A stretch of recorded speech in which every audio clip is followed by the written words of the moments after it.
In this podcast, we will be going over James Dyson's business mastery, how he has built a $1 billion business. We'll be covering his business strategies, and more importantly, how it can be applied to your venture, to your business, to your career. And at the end of the video, at the end of the strategies, I will be talking about his mental framework, how he approaches leadership style, capital allocation, exit strategy, customer acquisition.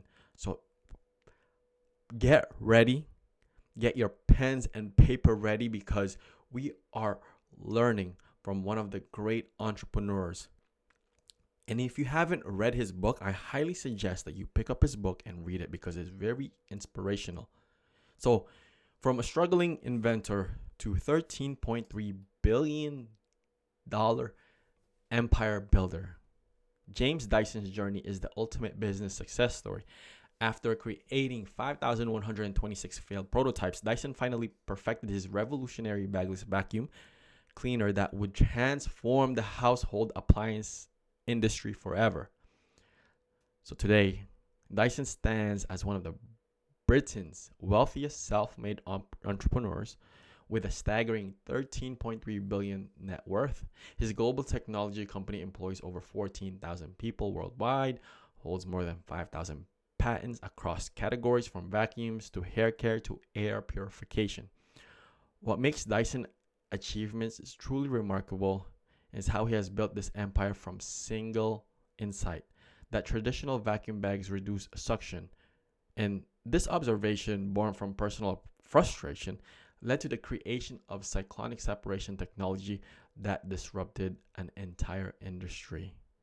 And the strategies that you're going to be learning today can be exact strategies that Dyson used, can be applied to what you're currently doing. And every time I go over a business strategy, I'm going to be going over how it could be applied to your business, to your life, to your career. If you have a holdco, if you're a CEO, if you're an investor, there's a lesson, an important lesson that you can learn from here. And Dyson's mental models aren't theoretical concepts. They're battle-tested methods that built a global empire and continue to guide his business decisions today. So start applying the proven strategies that help James Dyson build a multi-billion-dollar fortune from a single brilliant idea. The first lesson of today, business strategy, is iterate to innovate. So James Dyson journey is to create the bagless vacuum cleaner involve over 5,127 prototypes, and each failure teaching valuable lessons that led to the final product. Starting in 1978, he was frustrated with his conventional vacuum cleaner's performance and began experimenting with cyclonic separation technology inspired by a local sawmill. Over the next 5 years, he built and tested each prototype, refining the design until he developed a working model that could separate dirt and dust without a bag, revolutionizing household cleaning. So how does this apply to you? Well, dedicate regular time such as weekly sessions, prototyping, and testing your projects.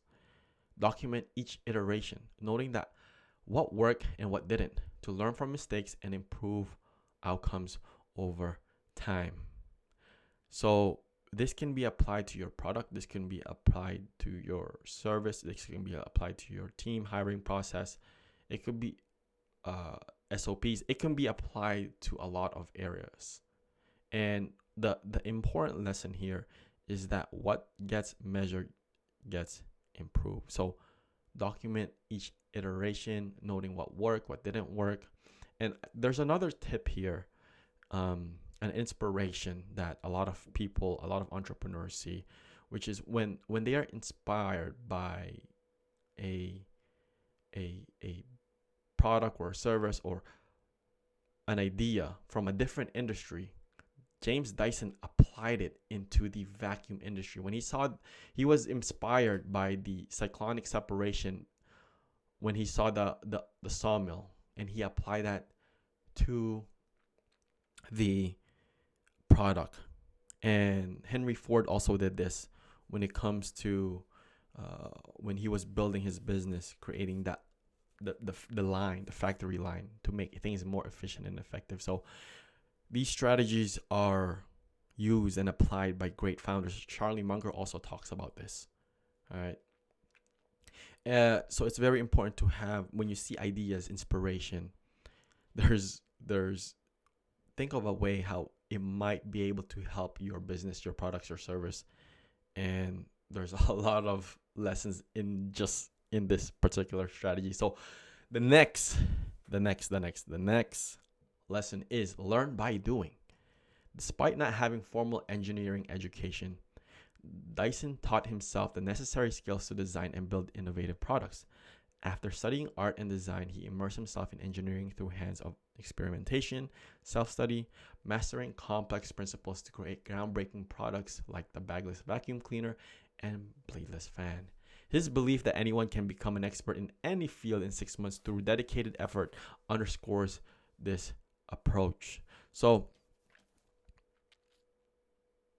look at Elon Musk. He wasn't qualified to build rockets. He wasn't qualified to sell or build cars, electric cars. He wasn't qualified to build a factory that has chips from NVIDIA. But the important lesson here is teach yourself. You can teach yourself, especially now with AI.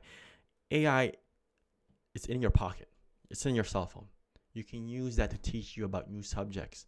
You can use that to learn, study, take online courses, and enhance you can use that to enhance your skills. Or if you don't understand a particular topic, you can really get an AI to be your tutor to teach you about any subject that you want.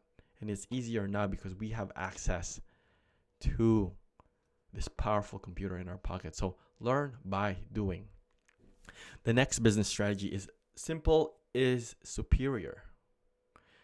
The bagless vacuum cleaner, Dyson's flagship product, simplified cleaning by eliminating bags, which were prone to clogging and inefficiency.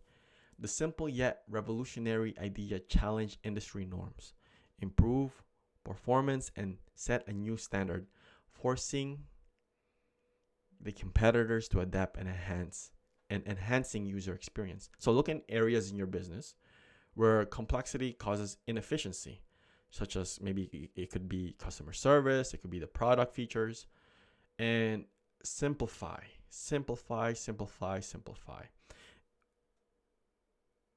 Elon Musk designed the Tesla for every part of the vehicle, it has a purpose. And he wanted to make everything efficient. And that's James Dyson has the same idea. He simplified the bags, eliminating the bags, and he simplified the product. Which you, when you do something that is out of the ordinary, you're going to get a lot of pushback. But that's okay. That's part of innovation. People are always against resistance. People are always against change. But if you truly believe and you know that the product and service can make a difference, and that's what James Dyson believed in, then go for it. Next, rejection is redirection. When Dyson tried to license his bagless vacuum cleaner technology to established manufacturers, he faced repeated rejections. Instead of giving up, he used these setbacks as motivation to start his own company, Dyson Ltd. In 1991, proving his concept's worth and building a multi-billion-dollar business. So, rejection, setbacks, they're going to be part of life. It's how you handle the setbacks. It's how you handle and the lessons that you learn from those things that are very, very important. James Dyson's had over 5,000 failed experiments, but he used that to get one step closer to the final product, one step closer to creating something amazing, one step closer to changing the world. Dyson, the organization Dyson, is colossal. It's huge. And because of this man, because of James Dyson, he wasn't afraid of rejection. He just used that as an opportunity, as a redirection. Next, diversify with ingenuity. So after achieving success with vacuum cleaners, Dyson applied his core technologies and design principles to create new products like hand dryers, bladeless fans, and hair care products such as supersonic hair dryer. This creative diversification broadened his market reach and allowed him to tackle new challenges, leveraging his expertise in cyclonic separation and innovative design. So how does this apply to you? Well, identify your company's core strength. Brainstorm how they can be applied to new product and categories or markets. Develop a pilot project to test feasibility, evaluate the results, and then decide whether to proceed with a full-scale diversification. Another hack for this, if you find something that's working really well, is to just buy the business, buy your competitors, buy an existing business. It could be a vertical integration or a horizontal integration. So expand into different markets. This is how James Dyson did it after having achieved a success in the vacuum cleaners. He expanded the product lines of Dyson.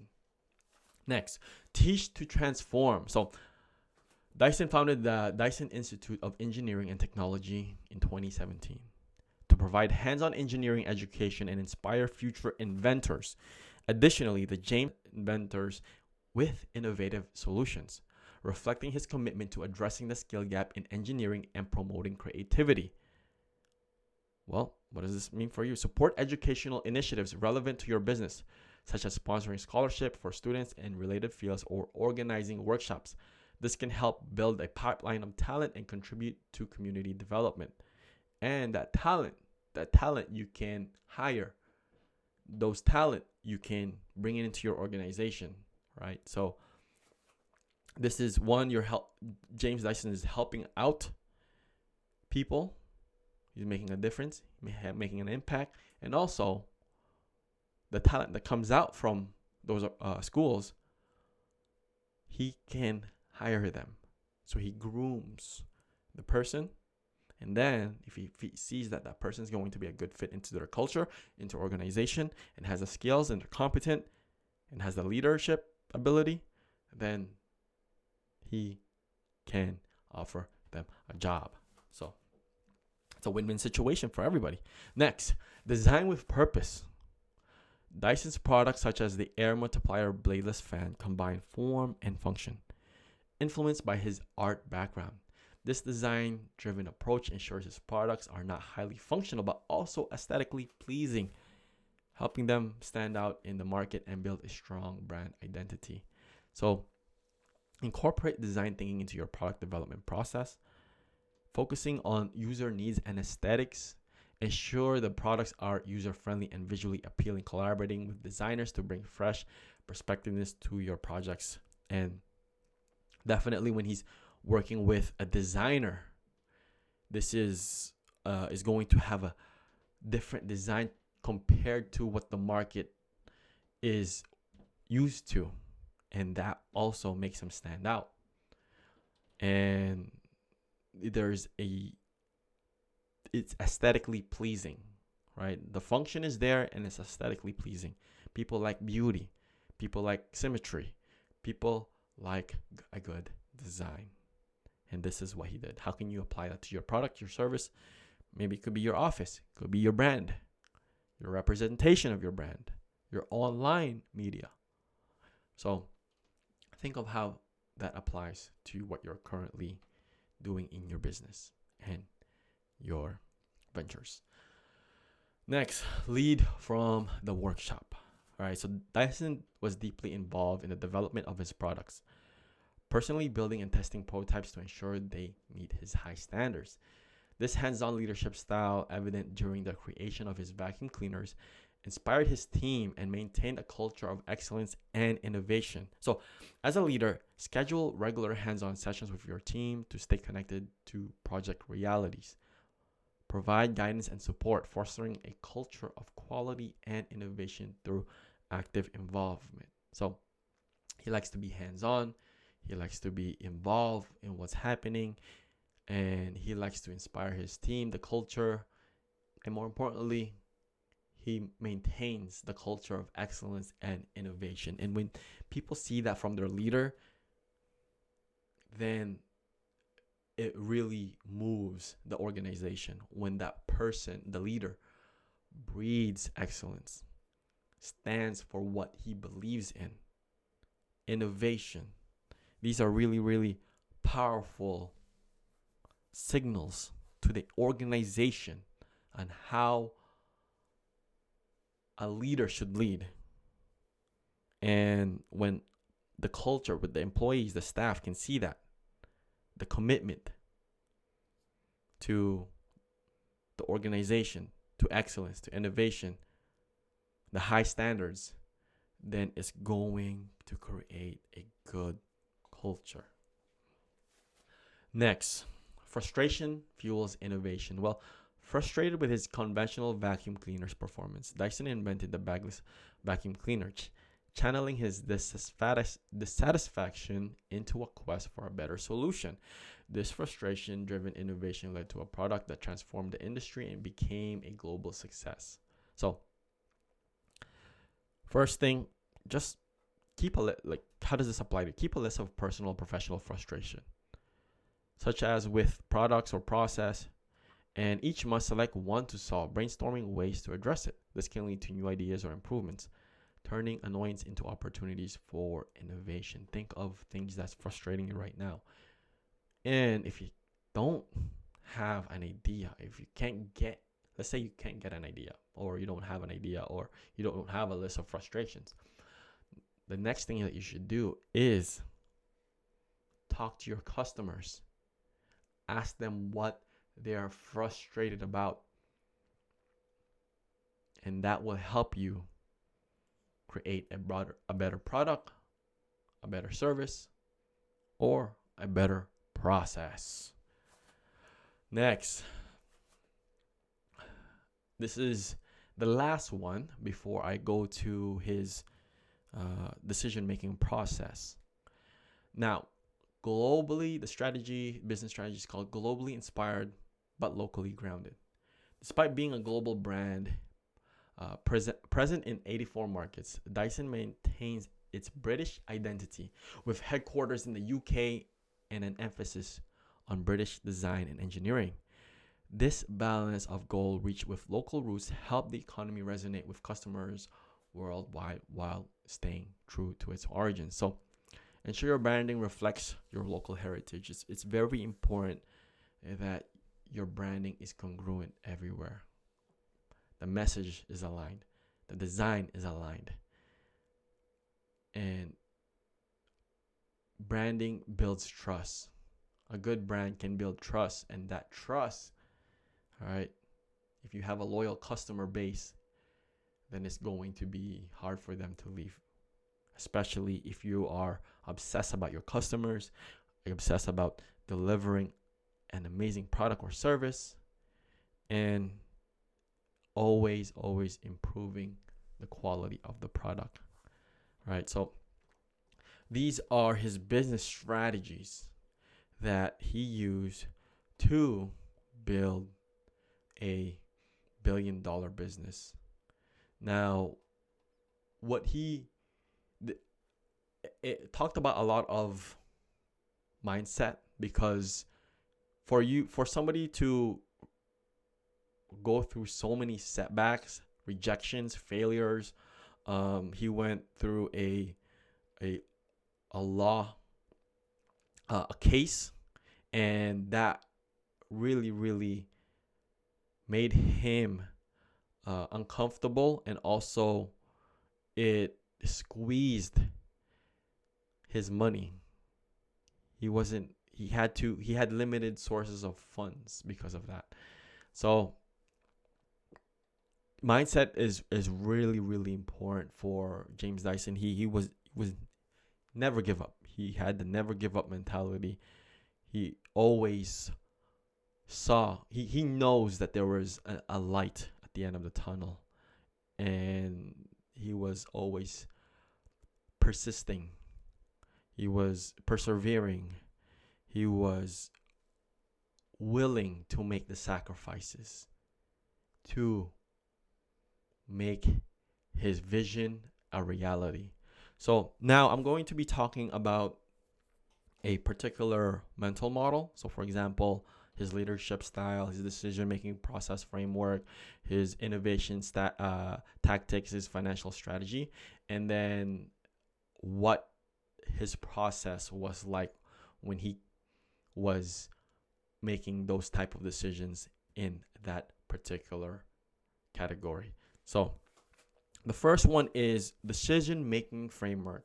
What is James Dyson's decision-making framework? And this will shed light on how he thinks and how he conducts his organization, how he makes decisions, how he handles particular situations in an industry, or it could be customer acquisition. So these are very, very important to know and understand, because you get to see how James Dyson behaves and thinks. So when it comes to decision-making process, James Dyson, well, he balances data from testing with innovation, emphasizing risk taking. And the important part is balancing data and innovation. Those two are, the greatest investors. They Stan Druckenmiller and all other great investors, other CEOs from Blackstone. John Gray talks about balancing data with innovation. Those people are the ones that tend to do well in business and in life. Now, what is James Dyson's how does he deal with mistakes, failures, and pivots? Well, he learns from rejections, the failed prototypes. He pivots to start a different own company. So he was rejected by Hoover, Electrolux, and then he started Dyson, and he learned from the prototype of his failures, and that was a way for him to see, okay, whenever he comes across a rejection, he either continues, pivots, whether restarting his own company or trying to raise money. There's the most important part is you don't give up. There's going to be mistakes and failures. You can pivot, you keep going, you reiterate. It's just a setback. Now, in the industry context, well, he operated in a competitive vacuum market, disrupted with bagless technology, and that is his process. It was a very competitive business, and with business that already has great capital, it already has great product, service, customers base, but he was still able to break into the business and create the product and service. His leadership style, well, he's a hands-on, involved in development and values team expertise. Innovation tactics, well, ideates from observation, prototypes, extensively tests and scales. How does he approach financial strategy? Well, self-funded. He tried to raise money, but nobody gave him money. He mortgaged his home, focused on long-term profitability. He went all in, burned all the boats, mortgaged his home. But the good thing here was his wife is supportive. His wife believed him. His wife never gave up also. And she was prepared to accept what was going on, what is happening, what the consequences are. And when you have a supportive spouse like that, then it really it really creates a good environment, and it's really helpful mentally for the founders. How does James Dyson approach partnership and networking? Well, he leveraged relationships with retailers like Harvey Nichols for distribution. So leverage relationships, put yourself in the right room, put yourself, how are you meeting the right people? How can people meet you? There's always opportunities everywhere. It's relationships are the key. Relationships with the right people can do wonders for you. What was James Dyson's scaling mechanics? So he grew from shed to global operations, expanded manufacturing and distribution. He built factories, facilities in UK, Malaysia, Philippines, global distribution. So find ways to, if you can, scale globally. And if there's cheap talent. If you're a company that's looking to hire, there's cheap talent everywhere. High quality talent. Cheap, high quality talent. Okay. Positioning, branding and positioning. Well, James, premium, this is his branding and positioning. Premium, innovative, highlights performance and design. If you look at Dyson products, always has a unique design. The performance is always top notch, and this is what they focus on. Premium, innovative.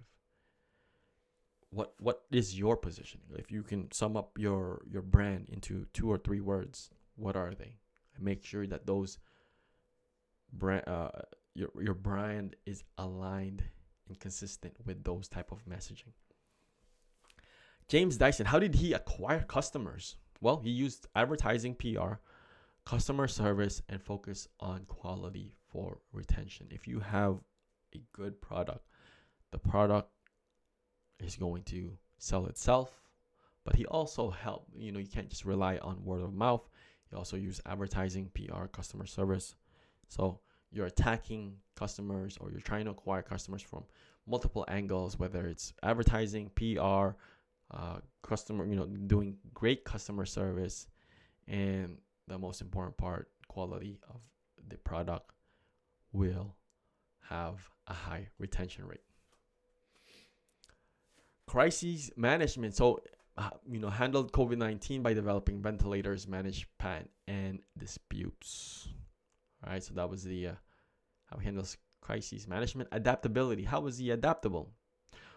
Or what is his thoughts on being adaptable? Well, expanded into new products like hand dryers, applied technology to new markets. He wasn't just sticking to the vacuum cleaners, or he was doing or expanded his product into different areas like hand dryers, and because he saw that there was a shift with the market, so he moved to hand dryers, bladeless fans, hair care, and those are the things that you have to be aware about. Understand the market shifts. This one is very important. Resource allocation.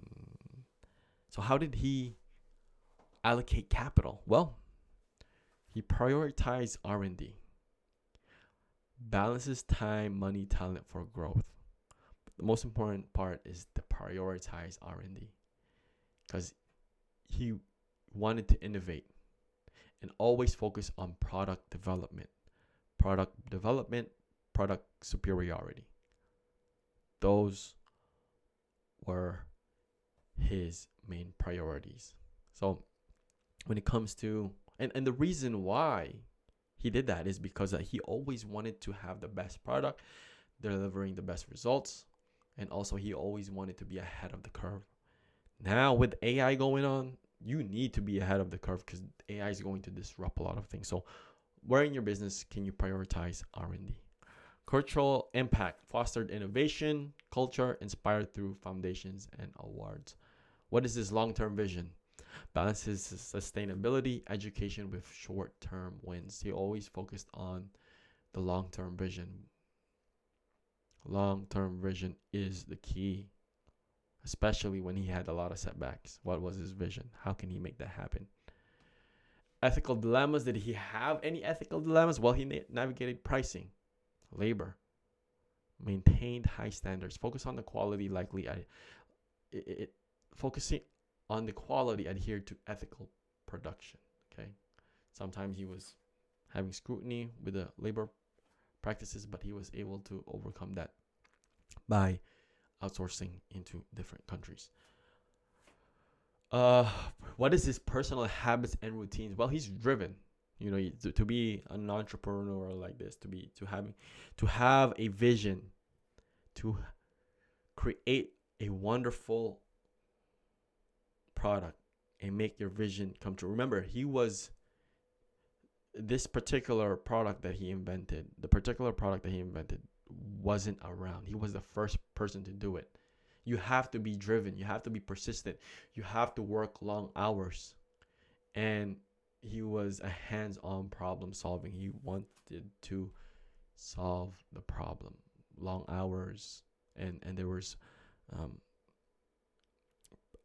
in his book, he would drop off his kid to school, go to work 12 hours, 14, 16 hours per day, eat, then spend time with the family, go back to work. That was basically his life, right? Family and work, trying to build the business. Technology adoption. Well, he uses advanced tools like CAD, early adopters, for prototyping and production. And you have to use technology. You're going to get left behind if you don't use technology. And the most important part is legacy and exit strategy. So this is not a public company. It's privately held and family succession. No plans of IPO, and his sons are involved. So most likely the son's business is ensuring the continuity, and you have to have an exit strategy for your business. For your business, or maybe your career, what is your exit strategy? Is it going to be a succession plan? Is it going to be selling to an employee? Is it going to be taking it public? What is the legacy exit strategy? This is what he is doing. Privately held, family succession, and no IPO. So I hope you found this very helpful. There's a lot of information here. There's a lot of useful nuggets, wisdom from James Dyson. And if you made it this far, I want you to like, share, comment, put it on X, and tell me what you think about it. What was your favorite part? And if you haven't already, read his book. I invite you to read his book. And if you